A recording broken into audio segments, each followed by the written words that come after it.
अव्हां केतिरा ई माण्हू ॾिठा हूंदा जेके थोरियूं बि ॾाकिड़ियूं चढ़ंदा आहिनि त उन्हनि जो साह साह में नाहे खॼंदो। घणियूं ॾाकिड़ियूं चढ़णु थकाईंदड़ ज़रूर हूंदो आहे, पर चुस्त फुर्त ऐं सिहतमंद माण्हुनि लाइ इहो को वॾो मसइलो बि नाहे हूंदो। ॾाकिड़ियुनि ते चढ़ण दौरान टंगुनि में थकावट समेत साह मुंझण जो मसइलो बि थींदो आहे। जेके मुख़्तलिफ़ मसइला हुजण करे उन्हनि जा सबब बि मुख़्तलिफ़ हूंदा आहिनि। पर जेकॾहिं तव्हां जो थोरियूं बि ॾाकिड़ियूं चढ़ण जे करे साह साह में नथो खॼे त इहा बीमारियुनि जी अलामत बि हूंदी आहे। उहे बीमारियूं हूअं त ख़तरनाक हूंदियूं आहिनि, पर उन्हनि ते सवलाईअ सां ज़ाब्तो आणे सघिजे थो। उन करे जेकॾहिं तव्हां सां बि इहो मसइलो आहे त नज़र अंदाज़ करण बदिरां ध्यानु ॾेई एहतियात कयो ऐं पंहिंजा मसइला फौरी तौर ते हल कयो। ॿी सूरत में तव्हां लाइ नुक़सानकार साबित थी सघे थो। सिहत जे माहिरनि जो चवणु आहे त इंसान जे जिस्म खे आम तौर ते सिधी सितह मतिलब ज़मीन ते हलण जी आदत हूंदी आहे। इहो ई सबबु आहे त जॾहिं ॾाकिड़ियुनि ते चढ़िजे थो त जिस्म ते दबाव पवणु शुरू थी वेंदो आहे ऐं दिलि जो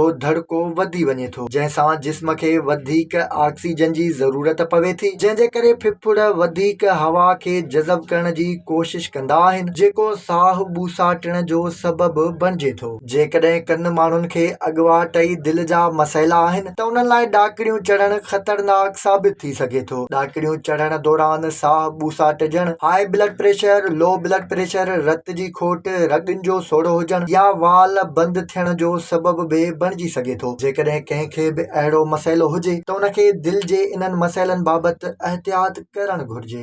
रत में कोलेस्ट्रोल जी वाधि रत खे घाटे करण जो सबबु बि बणिबी आहे। इन ई सबब जे करे दिलि ते दबाव वधी वेंदो आहे। ॾाकिड़ियूं चढ़ण दौरान जॾहिं दिलि ते दबाव वधी वेंदो आहे त दिलि रत खे तेज़ीअ सां सप्लाई करण जी कोशिश कंदी आहे, जंहिंसां दिलि बीही वञण जा बि ख़तरा हूंदा आहिनि। उन करे जेकॾहिं तव्हां खे ॾाकिड़ियूं चढ़ंदे साह ॿूसाटण जो मसइलो थिए थो ऐं तव्हां चाहियो था त तव्हां जी दिलि खे को बि नुक़सान न थिए त तव्हां खे पंहिंजो कोलेस्ट्रोल ज़रूर चेक करणु घुर्जे ऐं उन ते ज़रूर ज़ाब्तो आणणु घुर्जे।